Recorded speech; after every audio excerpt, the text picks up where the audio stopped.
Hi, good evening and welcome to the Connectivity Conference brought to you by TiME, Technology in Music Education. This, as you can probably guess, is our very first TiME conference, so thank you for bearing with us as everything goes wrong. While we're just waiting for more to join, let me introduce myself. So my name is Richard Llewellyn and I'm the Executive Director of TiME, as well as the UK Education Manager for Steinberg. Our main aim at TiME is to create a greater awareness and understanding of music technology within education. Hopefully you've seen our website, and I'd suggest checking out some of the numerous resources under the resources tab. And it would also be great if you could sign up for our newsletter. For your information, all the conference sessions will be recorded. And if you'd like to replay any of these sessions at any time, the links will be put on the TiME website afterwards. The TiME website address is www.techmusiced.org.uk, and we'll post that in the chat later on. We'll also be posting a very short questionnaire near the end of the session, and it would be immensely helpful if you could spare a couple of minutes filling this in. We really value your feedback. We'd like to thank Arts Council England for supporting these online conferences, as well as our partners, including UK Music, the Incorporated Society of Musicians, the Musicians Union, Music Mark, the Music Industries Association, Creative United, Leicestershire Music Education Hub, and James, the Joint Audio Media Education Services, as well as everyone participating in the panels and presentations. Just before I hand over to Dave and get things going, I'm just going to go over the housekeeping, which I'm sure you're all very well versed in by now. Please use the chat for asking questions, talking to each other and networking. We will be monitoring the chats and bringing some of the bigger questions to the floor at the end of each session. So please just be respectful and polite for all times.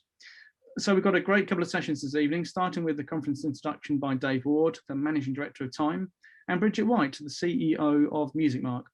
This will be followed by a session by Brad Smith, the Assistant Head of Service at Leicestershire Music Education Hub, about music technology in music hubs, trusts and services. And this will last till about 4:50, when we'll have a short 5-minute break. Then at about 5:05, we'll reconvene for a panel discussion led by Dave about how music hubs are approaching music technology. And we'll be looking at wrapping up around about 6 o'clock. So with no further ado, please let me hand you over to Dave Ward. Thank you, thank you. I'd just like to add that this is the first of many webinars that we hope to be doing in the future, and we hope they'll all be a lot smoother than this one as we learn how to use Zoom. But first of all, I'd like to introduce our special guest, Bridget White from Music Mark. Hi, Bridget. Hi, David. I'm sorry you can't see me, but as I said, I'm sure everyone knows what I look like, so that's fine. Main thing is that we can hear you, Bridget. Thanks for joining us. For those of our delegates who might not know about Music Mark, can you tell us a little bit about what Music Mark does? Thank you, David. And actually, I can see in the chat 1 or 2 people who followed me from our last webinar. Music Mark's just run a webinar and joined me in here, so it's great to see a few friendly names in the chat. So and keep saying hi to everyone, so everyone knows who everyone else is. It's always really useful to have that chat function there. But yes, it's lovely to be with you this afternoon, and thank you so much for inviting me, David and team. So Music Mark is officially called the UK Association for Music Education, Music Mark, but that's quite a mouthful, so we stick to Music Mark as a general rule. We're a membership organisation supporting those who work in music education across the UK. I'm the CEO, and I have a small staff team, all working remotely now, plus a few consultants who work with us as well. Our membership includes the majority of music services in England, Northern Ireland and Wales, plus services on the Channel Islands, the Isle of Man, and the MOD Music Service, which is based in Cyprus but teaches in schools right across the globe, including teaching the Penguins over in the Falklands. We also have a growing membership of music education organisations such as the National Youth Ensembles, orchestras and community music organisations. And there are individual members too, nearly 200 of them, including students. In Scotland, we work at a national level supporting their nation's membership organisations, and I'm part of the Music Education Partnership Group Board. As well as our membership, we have many corporate partners who work with us to support the sector, many of whom I guess might well be with us today. And they also support us, the sector. The music services can also nominate schools they work with to become Music Mark schools, and we have over 5,500 of these who we connect with through newsletters and so on. In summary, we're here to support those who provide music education for children and young people, help them to connect across the network, and we work at a national level, often in partnership with other national bodies, talking to the UK government and the key organisations to help influence policy and practice through advocacy. That's really great, Bridget. Thanks for that. What is Music Mark's agenda right now? Well, we like to keep busy, so there's quite a bit on our list. We're running lots of online events. As I said, I've just zoomed across from our Zoom webinar platform, where we were running a session on the printed music license for schools and the printed music license for music services. We also run other training webinars and what we call big meets, which are Zoom meetings where everyone can see everyone else. And we support groups. We have some subgroup organisations and interests in regions that we bring together as well. Our key event every year is our annual conference, and we ran it virtually last November. But we're really hopeful that if Boris's plan goes to plan, we'll be in Brighton in December 2021. We will still have a virtual element as part of our embracing technology.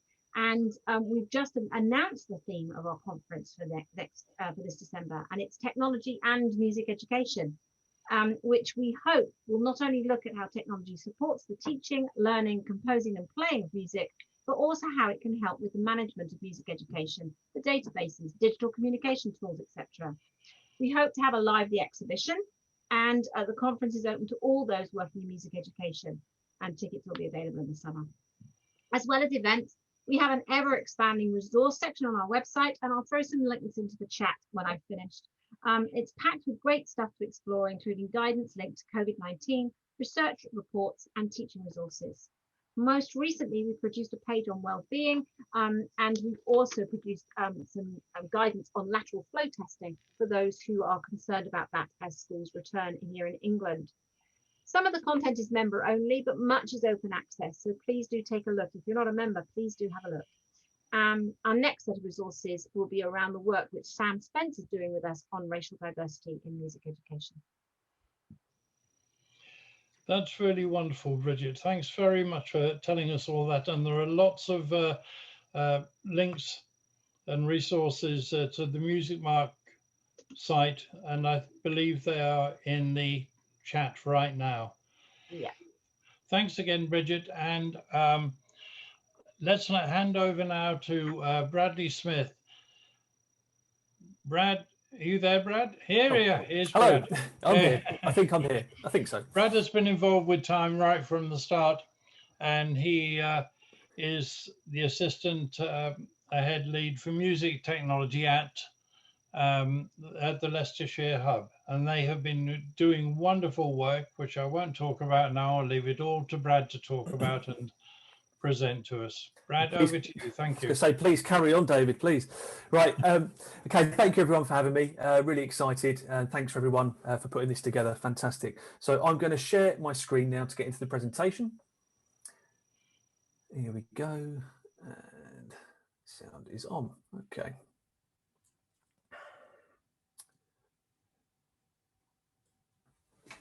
All right. So yeah, I'm Bradley Smith, Assistant Head at Leicestershire Schools Music Service, and previously I was lead for music technology. And that's it. That's the intro. There you go. So let's get straight into it. In this session, we're going to aim to cover several things. We're going to highlight some of the barriers and factors around music technology in terms of first access and Wicket projects. We're going to look at an example and explanation of the Leicestershire Music Service Technology model. We're going to briefly visit the other Leicestershire music technology based projects that are on offer. We're going to revisit those barriers and issues and hopefully talk about some solutions and possible food for thought to work around those. And then hopefully, all being well, I'm sure we will have some time for questions at the end if there are some. So let's move forward. Here we go. So some of the barriers and factors around music technology and first access projects. Let's have a look. First of all, of course, when anyone thinks, oh, music technology, dollar signs flash in the eyes and they think, oh, massive expense. an outlay in terms of outlay versus return. So for music services or for any hub partner or even a school, thinking about bang for buck on music technology equipment is a hazard and a risk at the first sort of mention of music technology for some people. What equipment do we purchase? I'm sure many of you in this chat room know the absolute range and breadth of music technology. It covers so many different facets, and there's so many different models of equipment and bits of equipment that might do this and not do that. So that is a very daunting barrier for some music services and certainly music hub partners and schools. What do we teach? Okay, we've got some equipment, but what on earth are we going to do with it? Recorders, pianos, etc. They've been around for years. You go into WH Smith's and you can say, "Oh, can you point me to the rack of books, please? The songbooks for piano, etc." And they'll say, "Yeah, over there, sir or madam." And you've got an absolute raft of previously, planned, robust, tried and tested publications for a range of more organic instruments. This isn't so much the commonality and the common case for music technology. So what do we teach with this music technology? Often it has to be innovated and planned from scratch in some places, and a lot of music technologists do work in isolation a lot of the time. As we're finding time going on, we're hoping that to become less and less, with great organisations like TiME trying to connect the dots and bring people together to share good practice. How to maximise access and value for schools and pupils. We all know that many school budgets, certainly in the music department, can be heavily squeezed, or they could be quite small budgets in some cases. And to think of putting that that budget into buying music technology, if you've got one piece of technology, it's cost £500. Well, how many pupils can use it? So you've got to think about genuine value for money and almost a price per pupil model. And I'll talk a bit more about that later. So there's some of the barriers. So let's get looking at now an example of a project and some possible answers to these barriers. An example project we've got going on in Leicestershire Schools Music Service. So the case study we're going to look at is Turntableism. Let's just see the project in action. This is a video. It's approximately 3.5 minutes long, and it's got the pupils in action and some testimonial from primary teachers as well. So let's have a look.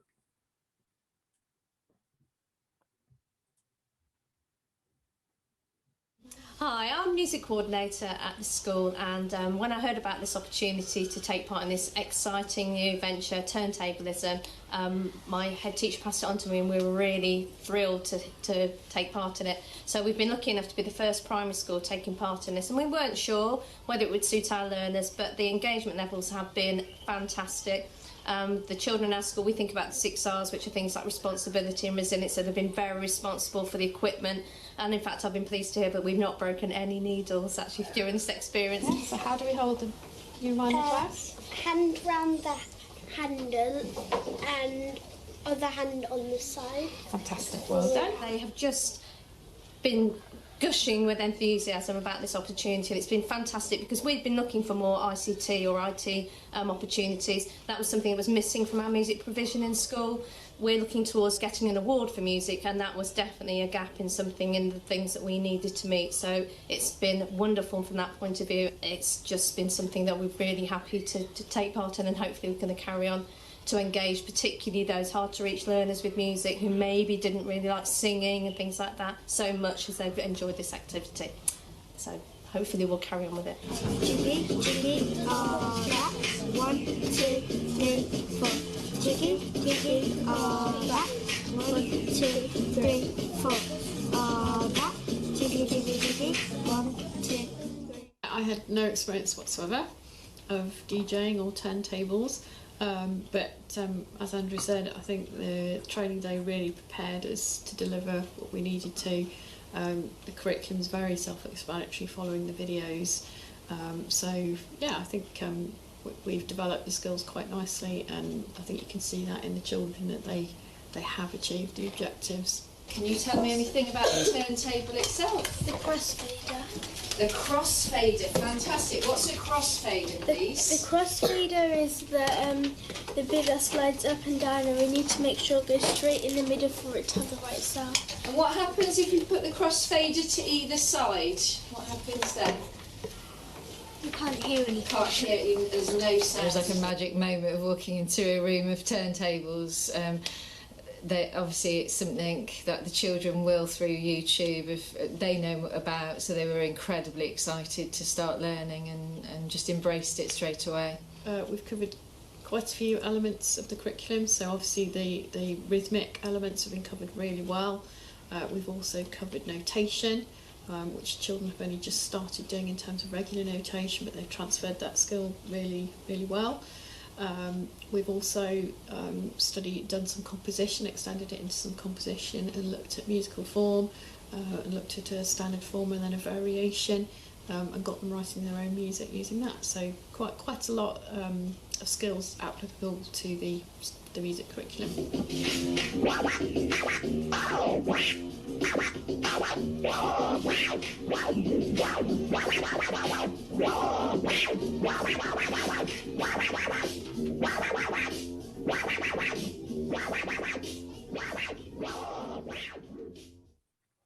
Okay, there you go. So just something to point out there at the end, that young man doing some scratching there, he was doing some sight reading and notation, and you can see the two young girls to the right of the screen doing what's called air scratching. So they're practicing the technique and they're playing along with him, and you could see that their motions were mimicking the motion of the young man on the turntable. So a lot of pedagogy has been developed in the innovation of this First Access project. So that's a little snapshot of the project in action there. So let's have a look at the model of how we've actually got this functioning, working, sustainable in Leicestershire. So the model is built around the following. It is a 10 lesson or 10 week scheme of work, 1 lesson per week. It's robustly planned. I know robustly sounds like, or robust sounds like a very big buzzword at the moment, but I do actually stand by the fact the planning has to be robust. It's led by PowerPoints and video tutorials, and I will go into why that's so important a little bit later. So the school get a full pack of equipment. That's 30 turntables, 30 headphones, 30 records, all on loan for the duration of the scheme of work for that term. It is in-house delivered, so the school's own teachers deliver that unit of work, not a specialist going in. Those two teachers there, one of them was musical in her own right. She played instruments in her own time, and one of them admitted straight from the start, I'm not musical, I don't like teaching music, let alone music technology. And as we all know, you say music technology to some teachers and they're like, oh my goodness, buttons, knobs and things, I can't solve these problems. So we've conquered two things there. We've got a teacher who said, well, I'm not good with technology and I'm not good with music, doing both of these things successfully. And that is because of the robust planning. When I say the planning is robust, each lesson has got a learning outcome at the top, as you'd expect in any good or outstanding lesson, regardless of music. You went into a primary school or secondary school, you want to see a learning outcome, a clear learning intention, a musical learning intention. The PowerPoints, if you follow them from step 1 at the top of the first slide down to the last step of the last slide in a very linear and almost rigid fashion, the lessons will work. Now, things being so rigid, you might think, well, where's the creativity for the teacher?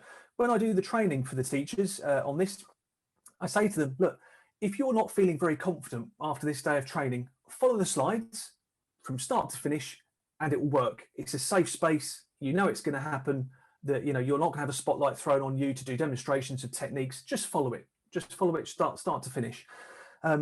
If you're feeling confident and you want to do a bit more freestyle teaching and sort of go a bit more off-piste, you've got the room to do so. So the planning is there in a very rigid sense to support those with teachers really lacking in confidence, but it's also there if teachers want to freestyle and go on their own pathway, then they're free to do so, no doubt about it. And that's we'd encourage that.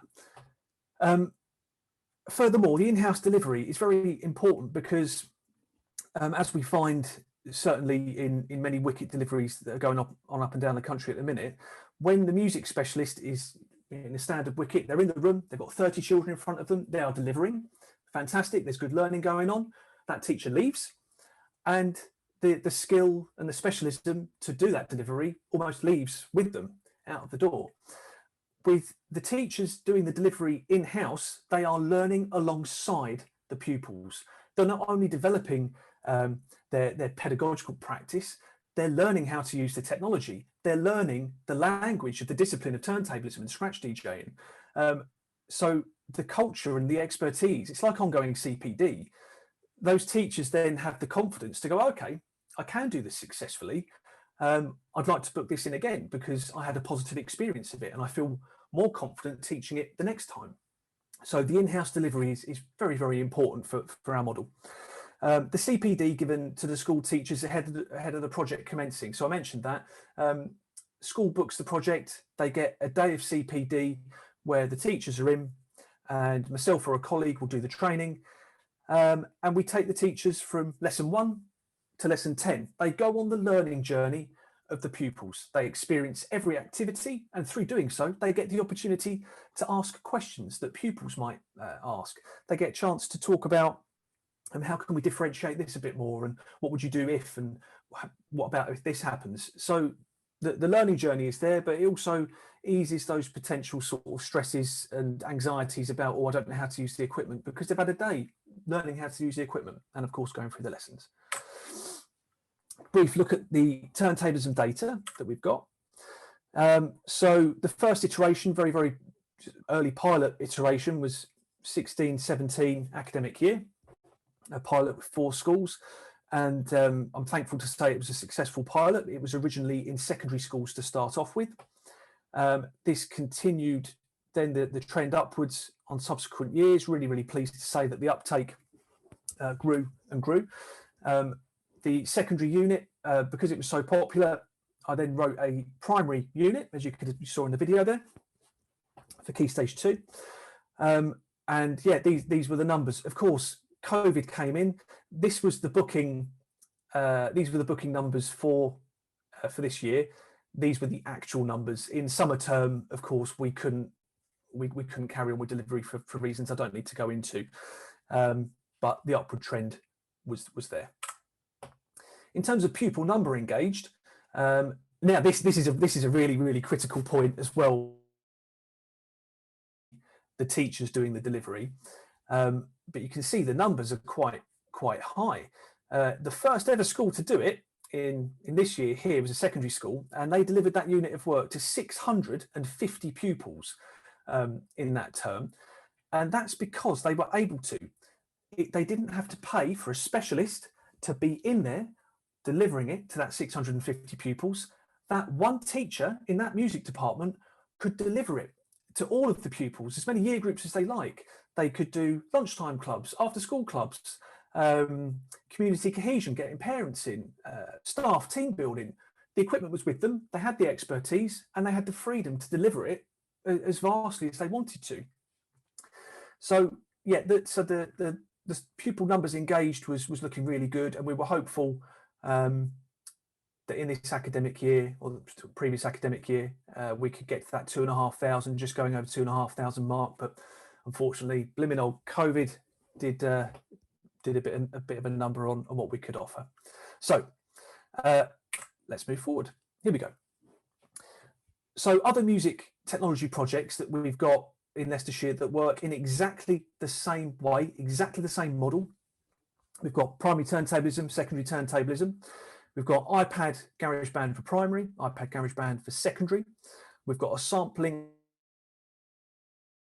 That was something I wrote in partnership with De Montfort University, which is a very innovative project. They had funding from the EU originally, and the part of the unit actually that De Montfort have put together is now on the national curriculum for Cyprus.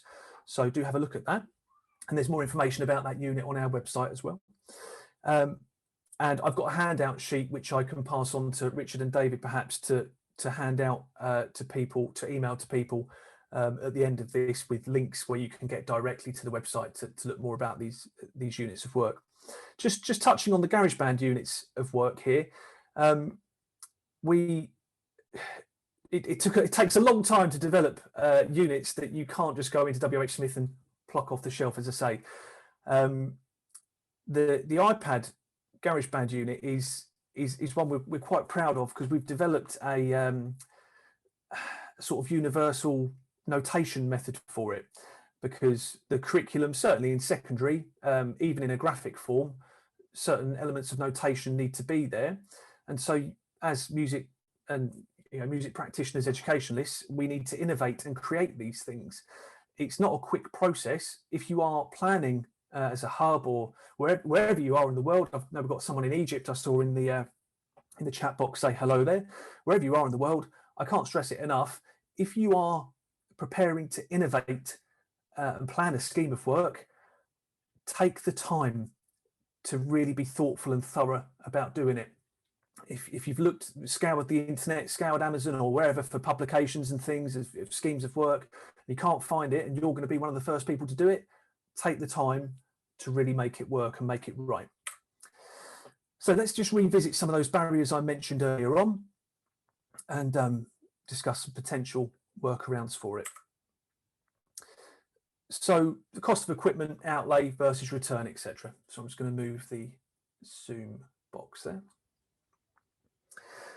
So entry-level technology, low-cost projects, low-cost equipment. So entry-level technology, it's unreasonable to really shoot at high level, big, professional bits of music equipment, in my opinion, when you're doing a whole class project like this. Just refer you to this picture here. So in this instance, each child has got their own instrument. Well, if we were using, top of the range turntables, which we did use in the pilot just to see if pedagogically it could work, it wouldn't be sustainable. So we've now got these portable turntables that are low value to buy for music services to get these projects out there, but they're also, again, low value for a school to buy if they want to continue doing it. But in turn, they would be more affordable for young people to buy and to access. So, think about that staggered approach. Is a young person maybe going to be able to get one of these for Christmas or a birthday present? Because that's what you want. You want to give children a taste of something, but not let it be so far out of reach that they kind of go, okay, well, this is great, but I'm never going to be able to afford that or that. Certainly as a first case taster scenario of this equipment. So, and also you need to make the cost of the project affordable.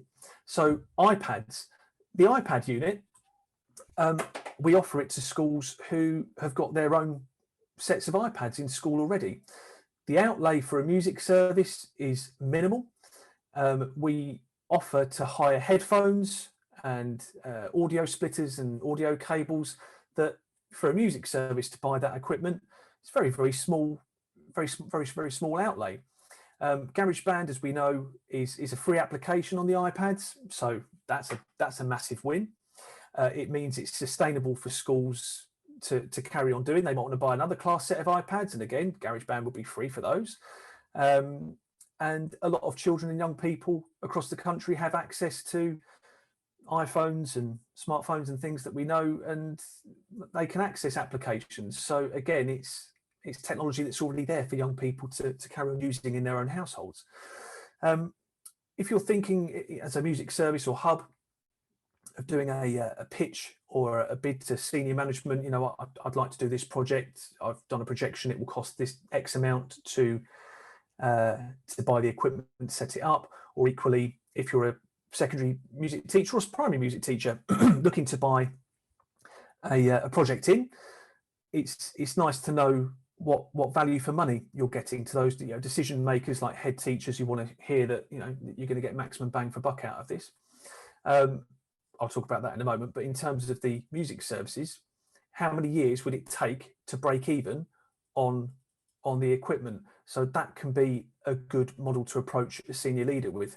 I've got I want to buy a £4,000 set of equipment here. I'm looking to charge it out per term to schools at X amount, and it will take us X number of years to see that return come back and break even. And anything after that will be sort of in a profit situation which can be a good way to get people on board. Certainly those decision makers who are holding the purse strings. So yeah, what equipment do we need to purchase? So as I mentioned, the first iteration of the Turntableism unit, this is before portable turntables were out on the market. We purchased a whole class set of full, 12-inch, good high-end turntables, a full, again, it was, it wasn't a cheap mixer, these mixers, and there are pictures on our website of the first iteration of the project, and the equipment was huge. It totally commandeered the table space. There was, power cables running everywhere, and it was very, very expensive to set up. But we wanted to test: was the pedagogy there that 30 young people could participate in these lessons and have good progression, good progress of learning, and a non-specialist teacher deliver it at the front. Since then, thank goodness for these portable turntables, but not only are they cheaper, lightweight, etc., but it's low variable technology, and that is something I really, really want to press home. When I say low variable, on these turntables there are a couple of knobs which are very, very self-explanatory. One is pitch, one is volume, and there's maybe one or two other switches, like to play a 33 RPM record or a 45, etc. But that's it. That's the amount of variables that are on that piece of technology. On the full size 12-inch ones we used in the pilot days, okay, the turntables didn't have many variables, I'll give you that, but the mixer, that certainly did. Different, am I selecting phono or line switch? There's gain, low, middle, treble, things, and it was confusing in part for the teachers and confusing in part for the students. Sometimes they'd lose their sound, couldn't get anything back, and that was a barrier. So the music technology there, because of its complexity, was causing a barrier to the learning. So that needed to be addressed. So I would say to you, wherever possible, please think about low variable tech, because it's just a safer tool to use in a classroom situation. One teacher doesn't want to be firefighting 30 technical issues that would certainly dampen that musical progress. Cables, storage and size of the equipment. So again, here, these are portable. These turntables are battery powered. Of course, in schools, you don't want to have too many trip hazards and things on the floors, cables and things. Teachers, you've got to be very wary of that. So where equipment can be rechargeable or portable, battery powered, that's a plus. Storage is a commodity. Storage space in schools, is very, very tight in some cases. So again, when the equipment can be small, pocket, handheld, that's also a good place to be. What do we teach? So, as I emphasised earlier, take the time to create a very clear and simple and tried and tested scheme of work that can be delivered from start to finish. In one secondary school, due to timetabling issues on one occasion, the music teacher could only deliver half of the lessons, and a maths teacher had to deliver the other half. And we had the math on the training day, and he delivered it fine. As a maths specialist, he was, I don't know what his musical skills were in his own life, but he certainly wasn't a music teacher. He delivered it fine because you could go in, the resources were there, and he followed it from point A to point Z in a very rigid fashion, and it worked. Video tutorials leading the call and response exercises. The video would be jiggy, jiggy, back, 30 pupils, all then looking at the screen, jiggy, jiggy, back. They'd be doing it in headphones, so they've got that safety. They're not going to be making mistakes in front of other pupils, and it worked. Some of you may be thinking, well, how can you tell if the child's doing the right scratch? You can absolutely, because as you noticed there in the clip earlier, there was a clip where there was a boy and a girl, and their hands were completely in sync, jiggy, jiggy, back, and you visually assess. When there's 30 pupils all doing this movement, jiggy, jiggy, back, it's beautiful to watch. It's incredible, the synchronization, but that also then allows your eye to quickly pick up 1, 2 or 3 pupils whose arms aren't doing that process. So again, this is a pedagogical thing, but we found for this case study of turntablism that visual assessment was effective for certainly that very quick, rapid response assessment. And let's move on. Let's move the box here. And how to maximise access and value for schools and pupils. Okay, yes, so a one-term project. Again, I went into this earlier, but it was led and delivered by school staff to as many pupils as they like, so they could get value for money out of it. We in Leicestershire charged this unit at £600 for the term. So just putting it in very simplistic terms, if a secondary school has got 600 pupils and they wish to deliver it to all of their pupils, then that's £1 per pupil to have access to this, which is good value for money. It's undeniable. And of course, the teacher and staff, they get CPD. So senior leaders and managers go, great, I've put my staff on CPD, all included in that cost. One school did community cohesion, where they invited parents in, and the pupils were teaching their parents after school. Excellent. And that's added value. So you can have a lot of value with this model. Just looking at time here. I think I'm coming to about half an hour and I'm just finishing off. So what's coming next? So I'm really pleased to say that we're supporting other music services with this nationally at the minute. Worcestershire, or Seven Arts Music Service, Sefton and Knowsley Sky Hub up in Liverpool have partnered with us, and they're taking on the unit excellently. If you go onto the Worcester Seven Arts website, you can see they've got a video similar to ours, where you can see the children in action and testimonial from the teachers. And Worcestershire have been a fantastic partner to work with, as has Sky Hub. And we're talking with other music services as well about us supporting them getting that into their area as well. So we're really pleased to be doing that. Developing continuation and progression. Again, when you're innovating in new areas such as music technology, you're often the first person doing it, and it takes time to write these resources and to get them out there. But we're putting on competitions. Again, if you go onto our YouTube, you'll see a competition we did for secondary pupils, a scratch competition that was judged by myself and a world champion scratch DJ who we're really fortunate to have in Leicester. Performance opportunities, we're getting those together. Gradings, songbooks. A songbook is underway, so a teacher could go with their recorder club. Okay, everyone, turn to page 4 and we're going to play this recorder song. We're doing exactly the same for Turntableism.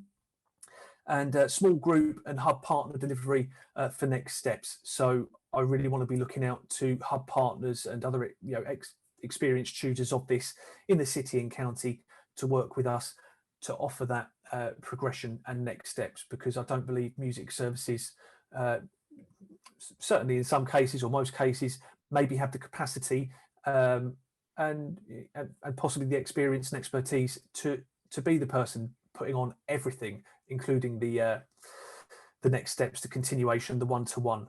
So always look to your hub partners, look to the professionals that are out there. You know, there are wonderful people doing great things, and we need to be looking outwards for that expert experience. And I believe that takes us to questions. David, Richard, yeah, great. About half an hour. Fantastic. Brad, can you hear me? Yes. Excellent. Fantastic demonstration. Brilliant. There's been lots of really good questions and things coming through in the chat rooms. If I can throw a few of those at you, please. Starting with the basic sort of cost of the turntable and what the turntable is. What sort of costs are you talking about? Okay, so the turntables you saw in use on that video there, that's called a Newmark PT01. You can buy those off the shelf for approximately £100.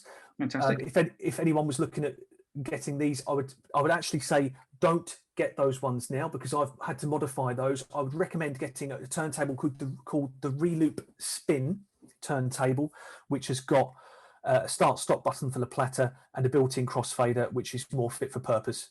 Brilliant. And is there a music shop or a place that you can suggest where people get those from? Type it into Google is a good place to start, but there are specialists in the field. Turntable Training Wax or GAX, I believe, sell them. I think Google it and you'll find many places that sell them. and I suppose on that, I wonder if there's a multiple discount. So the more you buy, if there's an additional discount, but I guess that can be asked for the person you're buying from. Yeah, I mean, not to come in on a pitching vibe there, Richard, but I mean, we've now got ourselves into a position where we've bought 5 class sets of these. We've actually, in fact, we've bought more. We've bought over 150 turntables in total, and through doing so, we've formed good relationships with suppliers and selling. You know, we sort of negotiate the deal for Worcester, let's say, who are one of our partners, and we've been able to pass on an educational discount from the supplier because they're very supportive of what we're doing, and we can pass that discount onto Worcester, which we have done, in Liverpool. So if any music hub or service in the country is interested in doing this, I'm not trying to point you our way for any other reason than us being able to get you an educational discount that is significant, plus some also bespoke made custom stuff that comes with the pack as well. Fantastic. Greg Dewing asked about repairs. How do you cope with repairs on the hardware? So the Newmark PTO ones, I've had to learn how to do a lot of repairs myself, but because we've grown to a point where we've got so many going out, I often communicate with the suppliers, and again, you build good relationships with them, and they will be the person you can send it back to them, and they will take care of the repair for you. Of course, they'll always be independent, people that can do those repairs, but I'd say go to your supplier, the person you bought it from, and just ask the question. Yeah, yeah, that's it. That's it. Yeah. Another interesting one here is accreditation for turntablism. So if you're teaching turntablism, can you be accredited for teaching that? Brilliant question, and something that excites me immensely. This is something that is very, very much on the horizon of tasks I really want to get my teeth into. And Tim Bennett-Hart, who I know is in the room somewhere here, this is a conversation I started off having with him a couple of years ago, and I've since then re-met with Dan Francis, and I'm looking to sort of do a debut rock school, like modelled turntablism sort of version of scratches, work with Dan and see if we can possibly look to get some gradings underway. It's all very pilot, and as I say, when you innovate, it takes time. But in answer to that question, 100% yes, I would definitely want gradings in action, and I'm working on putting that in place as best as I can. That's fantastic, brilliant. Thanks for that. We're talking about the music service and the costs to the music service. So you train the school staff, and then the school staff take the training on from there. What sort of costings and time frame is involved in that?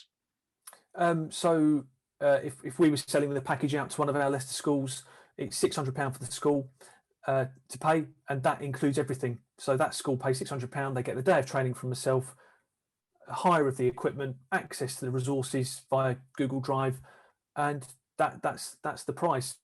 For hub partners, I'm not being cagey. I'd politely welcome anyone to get in contact with me. I don't want to quote a figure off the top of my head because I don't want to get it wrong.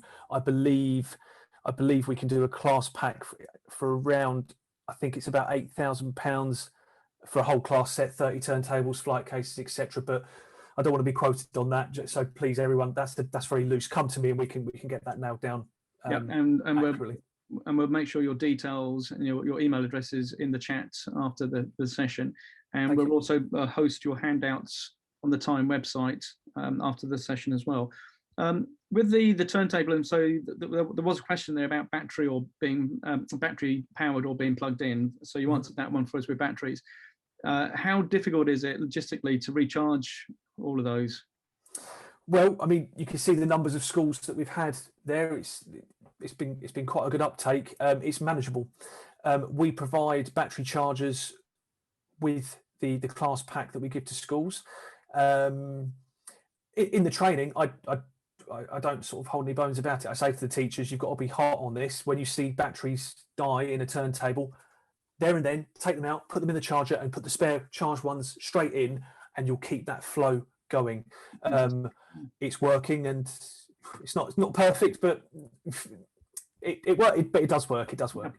And is there a connection there with the DJ setup and a door? No, so again, so that would be adding another variable of technology, another barrier, another risk.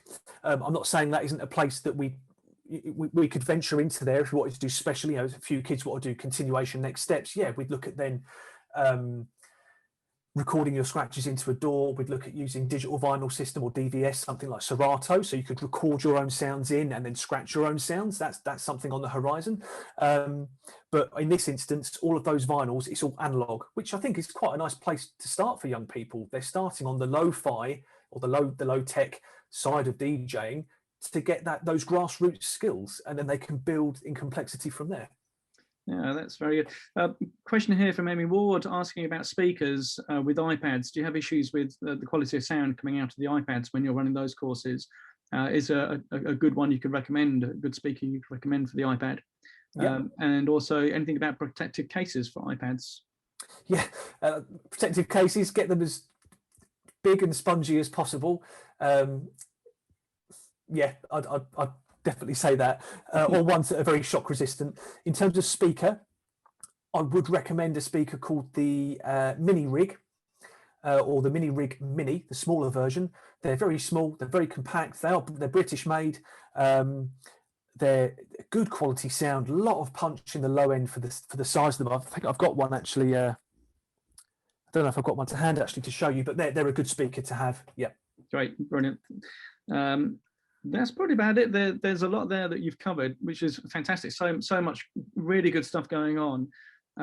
There's been a lot of people asking for more information from other hubs across the country. So we'll get those through to you, link you up with those people and take it from there. Dave, are you there? Mr. Ward. You're on mute, Dave. I'm here. Great, over to you.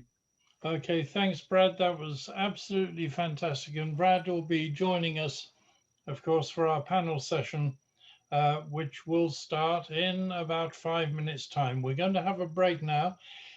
In the break time, Kate has put a short questionnaire, which we'd like you to